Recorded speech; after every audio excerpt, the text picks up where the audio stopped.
survival. In this savage era, it is a fleeting victory, measured not in the passing of years, but in the chaos of mere seconds.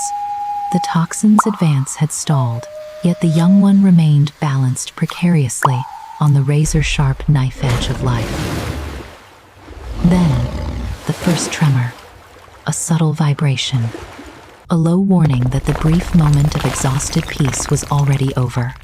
The cave, which had been a sanctuary, now threatened to shudder and become a tomb of rock and dust.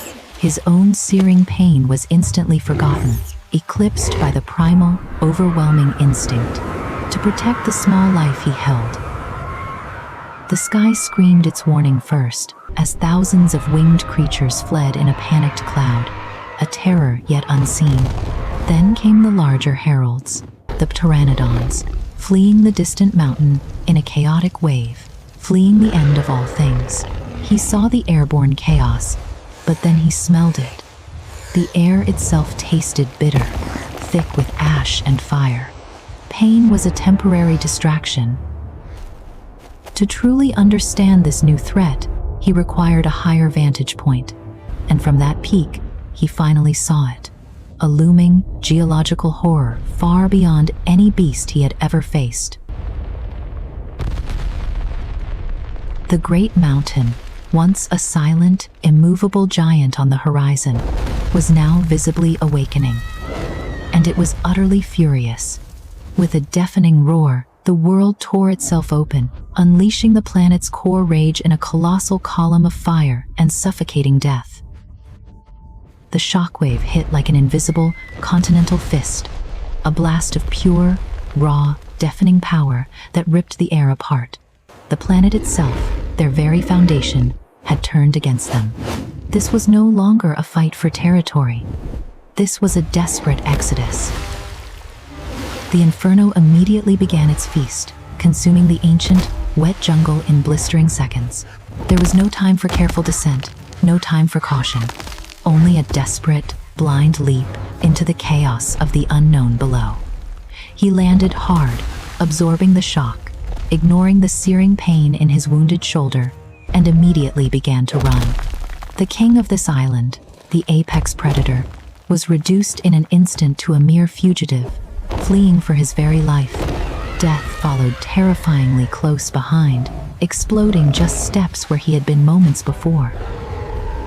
The ground itself betrayed him, splitting open in jagged fissures, gaping maws eager to swallow anything that hesitated.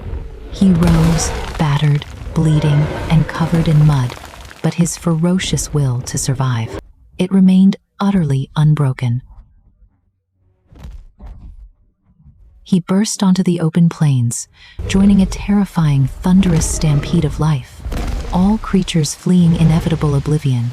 In this shared panic, there were no predators, there was no prey, only living obstacles and unfortunate victims.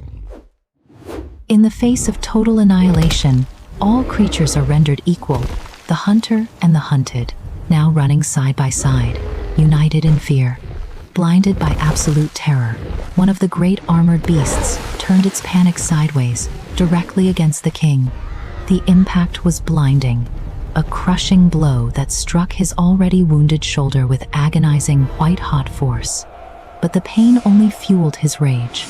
He would not let this panicked creature slow him down. He would not be stopped. A single, definitive blow to the skull ended the confrontation, leaving the beast to the trampling mercy of its own herd.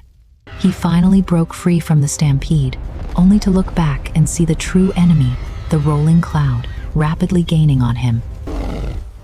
The pyroclastic flow was relentless, a rolling, mountainous, black wall that was actively erasing the world. The remains of his previous, hard-won battle against the T-Rex, they were vaporized. A terrible reminder of how small that fight truly was. He could feel the scorching heat on his back, a dragon's breath, a planetary fever, chasing him from his home. A desperate gamble presented itself, a narrow path, a canyon, that could be a shortcut to safety, or a suffocating trap. Inside the rock corridor, the roar of the volcano echoed and amplified, twisting into the sound of their impending doom. He sensed it before he saw it. The apocalypse, it seemed, had not scared away all predators. 5 raptors, scavengers of the chaos, emerged from the dust, seeing not a disaster, but an opportunity. The Alpha, cruel and swift, ignored the Titan and targeted the obvious weakness, the infant. But the king's healthy arm was faster. A lightning-fast trap of bone and unyielding muscle. The remaining pack attacked as one, a flurry of teeth and claws, attempting to cripple the giant at his knees. A single, furious stomp shook the canyon floor, sending his smaller, arrogant attackers sprawling into the dust. He used his powerful legs, sweeping the smaller threats aside like a pile of broken twigs. The remaining 2, however, were cunning. They split, one creating a painful distraction from below, while the true attack, the Alpha, came from above, aimed directly and intelligently at his existing weakness. Agony. The creature's claws tore deep into the open T-Rex wound, seeking to maim, to cripple, to end him. He roared in pure torment, using his entire, massive body as a weapon, slamming himself against the canyon wall. The parasites were crushed, but the cost was devastatingly high. His wound torn open, his strength fading. Shaking from the shock and pain, he retrieved the child, his resolve hardening into grim determination.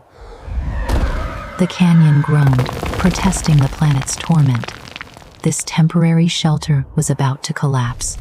They escaped into the light just as the entrance was sealed behind them, burying the narrow passage forever in stone. He ran from one tomb only to find himself skidding to a halt at the edge of another. A massive, gaping chasm. The earth had split wide open, revealing its molten heart. A roiling, impassable river of fire blocking their only path. Behind them, the black wall of death closed in. Ahead, a river of liquid fire.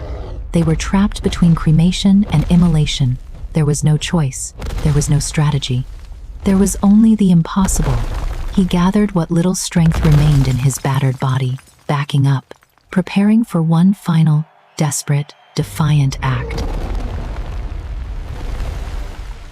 With the inferno licking at his back, he charged toward the void, a titan defying the end of the world. His muscles screamed in protest as he launched them both, a desperate arc across the impossible gap. For one silent, breathless moment, they flew suspended between 2 worlds. The world that was dying, and the fire that awaited below.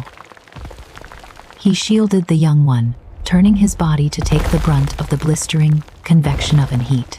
He wasn't going to make it. The far ledge was too distant, his leap falling short.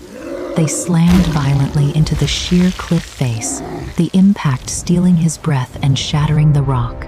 His good hand shot out, catching a narrow ledge, but the stone groaned and cracked instantly under his immense weight. He tried to use his right arm to find another grip, but it was useless. A dead weight of agony, betrayal, and shredded muscle. The child clung to him, whimpering, suspended between the ash-filled sky and the churning inferno. He let out a defiant, primal roar, channeling all his remaining power, all his will, into his one remaining arm. With a final surge of adrenaline, he threw the child upward, tossing it toward the safety of the ledge above. The infant landed on the solid rock, safe, but now terrifyingly alone. The handhold gave way, the stone shattering. His grip failed. He was falling. At the last possible second, his fingers snagged another purchase. A desperate, one-handed catch, just inches above the molten river.